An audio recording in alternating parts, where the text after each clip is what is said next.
Season 8, Episode 19, On the Road to Friendship. They had a Muppet-style song in this one. Well, actually, I think it was supposed to be an homage. Now, I linked something to in the Skype this week, Road to Morocco, and I think that's basically what they were trying to go for. I don't know if you guys watch it. If you're probably more popularly known for Family Guy did a bit like Road to Rhode Island. That's the more known one, but that one was based off of almost entire just slight changes to the lyrics of Road to Morocco. Which, if you want to look up that those two are basically almost entirely the same song, just slightly different lyrics.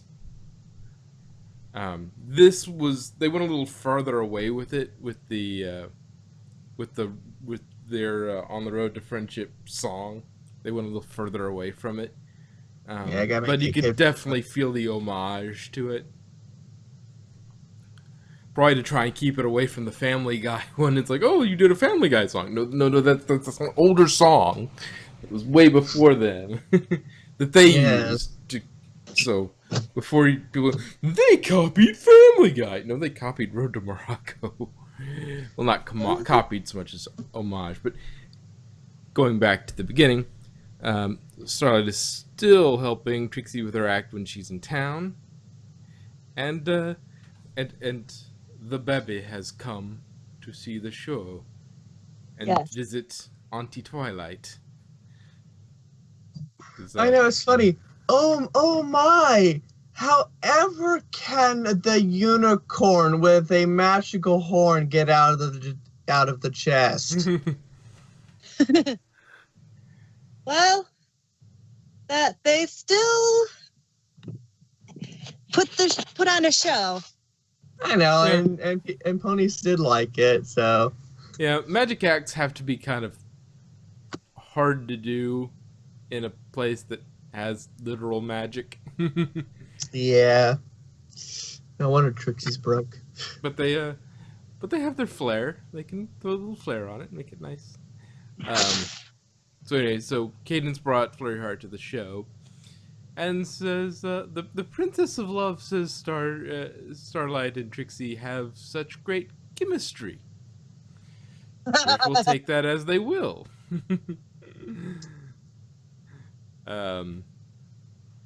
To which, Equestria's next lesbian couple. So Twilight and Cadence. They still can't beat the Lyra bomb. They were first. They sat on so many benches. Exactly. They even eloped and got married in Las Pegasus. Yeah, we can't confirm any of this, but it wouldn't surprise me. Mm-hmm. I mean, it would make sense. I mean, they were there, and eloping is done in Las Pegasus. Anyway, so it's Twilight and Cadence thoroughly, weird out the Starlight and Trixie with Sunshine. Like, no. It's like, yeah, I can do that. Yeah, Trixie, the great and powerful Trixie, does not chant. Yeah. The great and powerful Trixie joined a cult with a lot of chanting, and it did not end well. That and Starlight ran a cult, so. Yeah, so it's probably not a great idea. No. So at this point, a saddle Arabian tries to encourage Trixie to tour his homeland. He offers to her his cart when she tells him that her cart might not be suited to such a long journey given its state of disrepair. I really don't trust that guy. I don't know. I don't feel that he's very trustworthy. Well, okay, if we take that into account, okay, what did he actually do that was ever untoward? Everything he did was like, I offered to trade. You can look at it. Here it is. It's just, He just seems suspicious. yeah, suspicious maybe, but actually doing anything? Not really. He didn't. He didn't try to swindle them. He didn't. He's like, hey, if it'd get you to come, come tour my homeland, that would be great. Yeah, it was Discord in disguise. Oh, that would have been a funny twist. But I was just testing your friendship.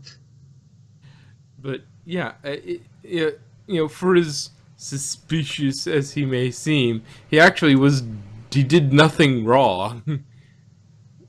It's like, yeah, I'm not leaving because I don't. You don't have my cart to trade back to me.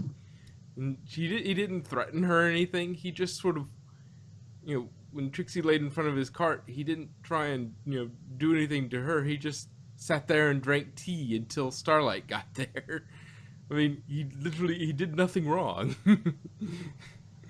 I mean, other than trading Starlight for the cart, swapping carts with her, that was probably a little wrong. But for all he knew, Trixie had agreed to it or something. But yeah, he probably should have checked with Trixie. But other than that, nothing particularly untoward.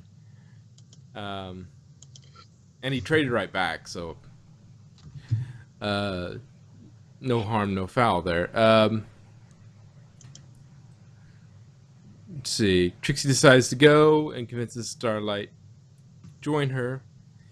The cart is very cozy. And then we get what was it, Made in Manhattan, or which one was it? The Rainbow Dash. We don't just break into song.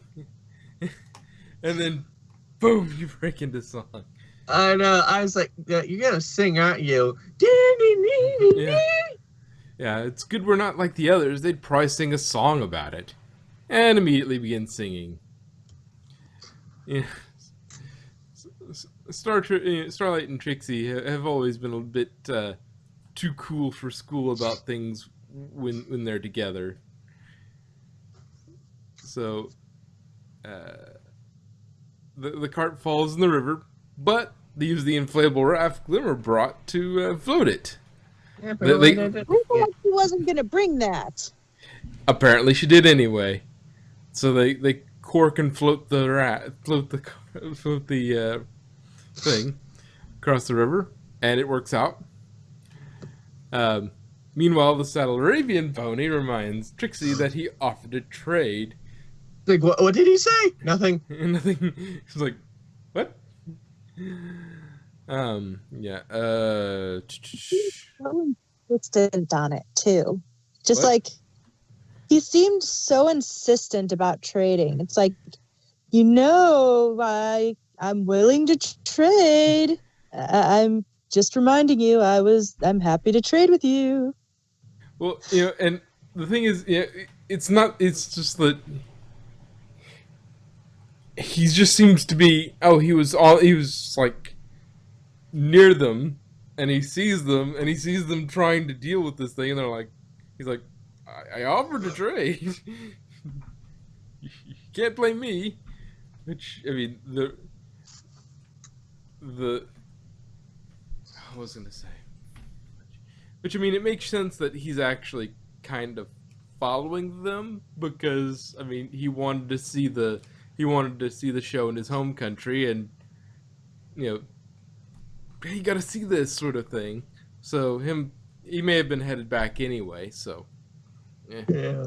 It's not that weird that he was following. It was like, I wanted to see the show. I wanted my people to see the show, so I'm going to say here, this is the show. I'm not a super soccer fanboy.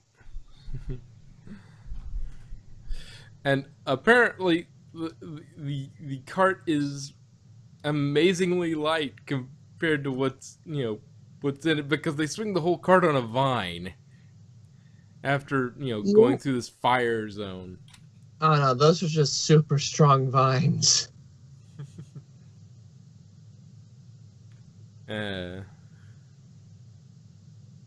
Yeah, we get this little bit of fourth wall breaking, which brings up my reference to Road to Morocco.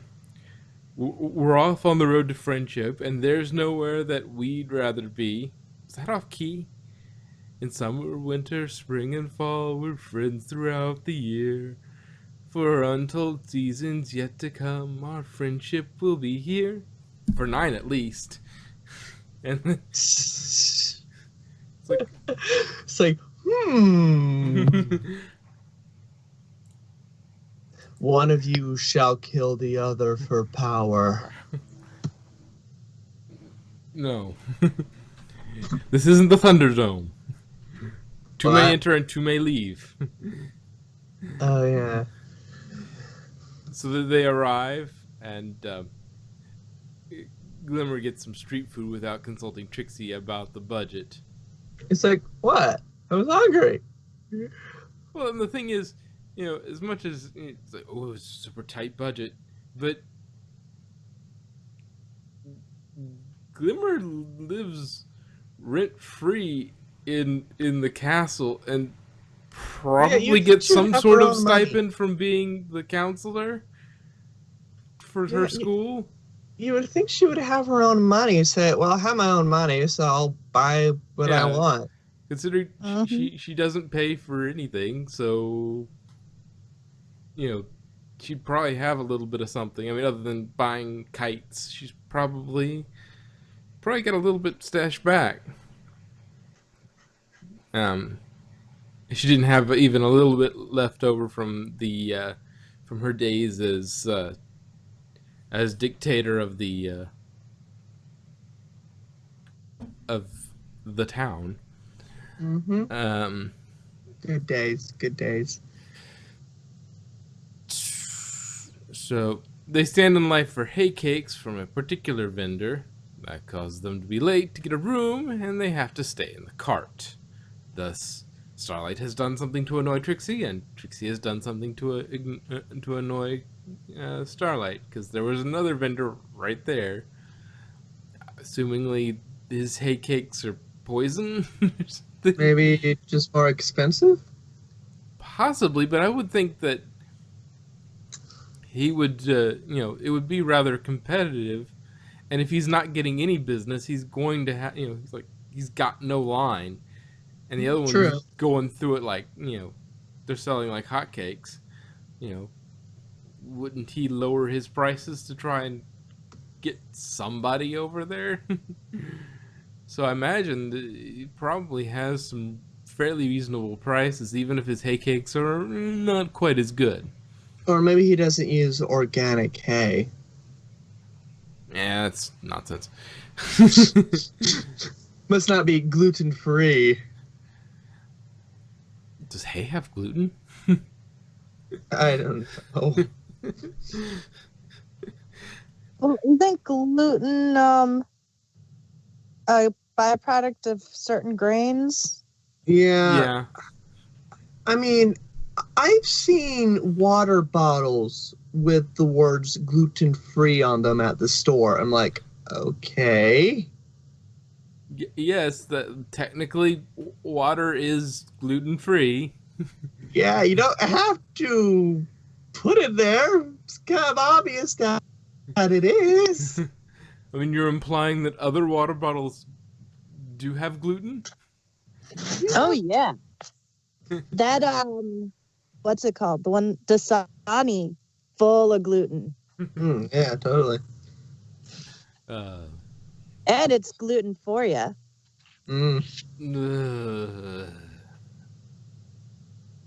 Anyway, moving on swiftly on. So apparently they arrived during the Glowpaz festival, so it's pretty busy and there are no rooms at the inn. In the cart, Glim snores like a buzzsaw, and Trixie performs in her sleep. She's committed to practice. She even practices in her sleep. That's good. At least Starlight will know the act. So, Glim Glam eats all the hay cakes, and Trixie drinks all the juice. So, at this point, they've gotten on each other's nerves quite a bit. And apparently the same Saddle Arabian parked near them. Again. Is he going to follow us this whole time? And like, I don't know. And his name's apparently Hufar. Hufar. You know, the voice sounds oddly familiar, like voice actor wise. I'm not sure who it was. I'll look it up later. Yeah, we can look it up. So the show suffers because the two are cranky and frustrated with one another, and they passive aggressive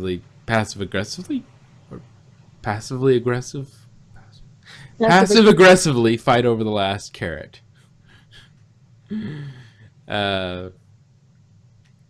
And Trixie runs off to sleep under the stars after the two fight, which seems she ran quite a bit of ways to get away from. I guess Starlight's snoring is that loud that even if she stayed near the cart, she'd still be disturbed by the buzzsaw that is Starlight. Yeah, but the snoring probably scared away any wild creature. But I think she was just looking for peace and quiet. I'm curious how far away you can still hear Glim Glam snoring. But so they come back. She comes back in the morning, and apparently Starlight traded Trixie's cart over the night for the Saddle Arabians and a robe. Yeah, that was kind of a jerk move to do. Yeah, trading something of yours is one thing. Trading something somebody else's is quite another. Yeah. Anyway, so Trixie blows up at her for trading the cart and walks away dragging her possessions. She runs into Hufar with her old cart.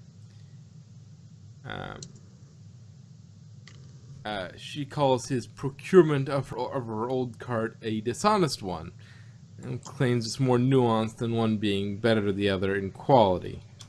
I'm sure that it's not the quality; it's the memories that were made with the cart. Yeah, and of course, there could be money in the banana stand. For all we know. Her savings are built into the cart.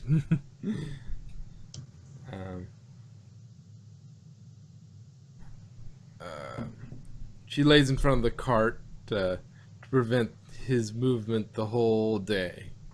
At which point, Starlight has headed back towards Ponyville with the cart. I just want to make a note. That was the longest drink of coffee ever. I think it was tea. Tea. Still. I think he may have made multiple cups. Like,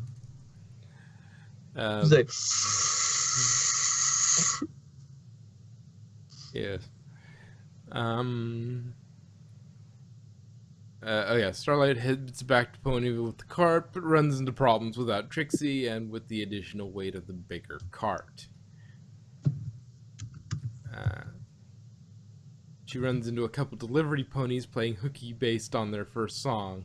They're going off on their own road trip.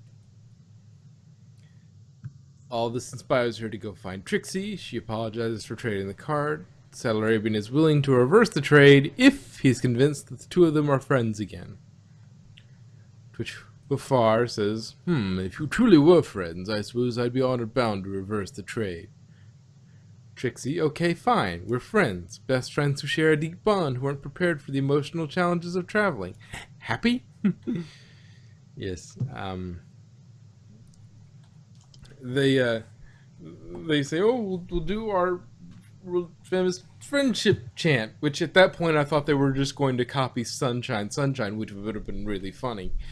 But equally sort of funny, they do sort of almost a fusion dance. Like, oh my god, what happened to us? We're the same person. I mean, Pony.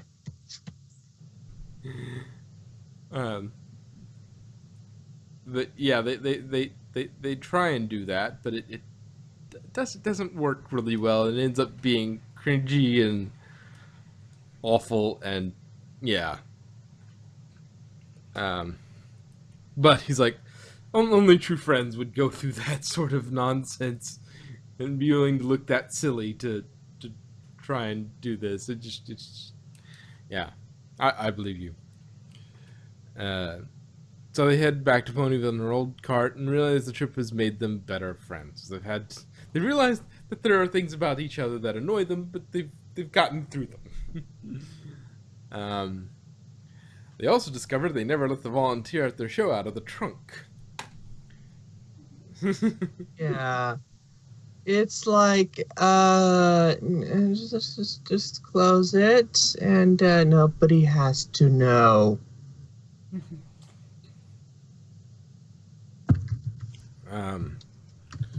But it was a fun little episode, and funny. And the only original main six I think that was in this episode was Twilight herself. I think that was about it.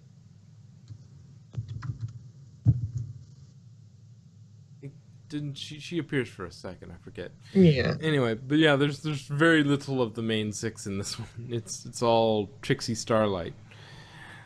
That sounds like a name. this show, that sounds like a whole nother name. Trixie Starlight. But yeah, it was pretty fun. Had that nice musical and the little musical bit in the middle. We found out Trixie performs in her sleep. I think we already knew that Glimmer snores. Luckily, the castle is big enough that you don't really hear it. Who knows what wing she's in, because the thing is a freaking TARDIS. Yeah. It's like, yes, this is this big. Oh, you get inside. Oh, it's that big. How do I have all these rooms? There's not enough space here for this. What the heck? But that's about all I had to say about that.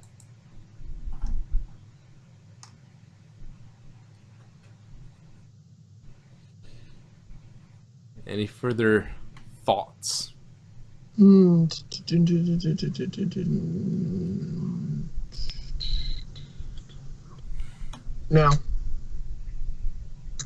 Alrighty.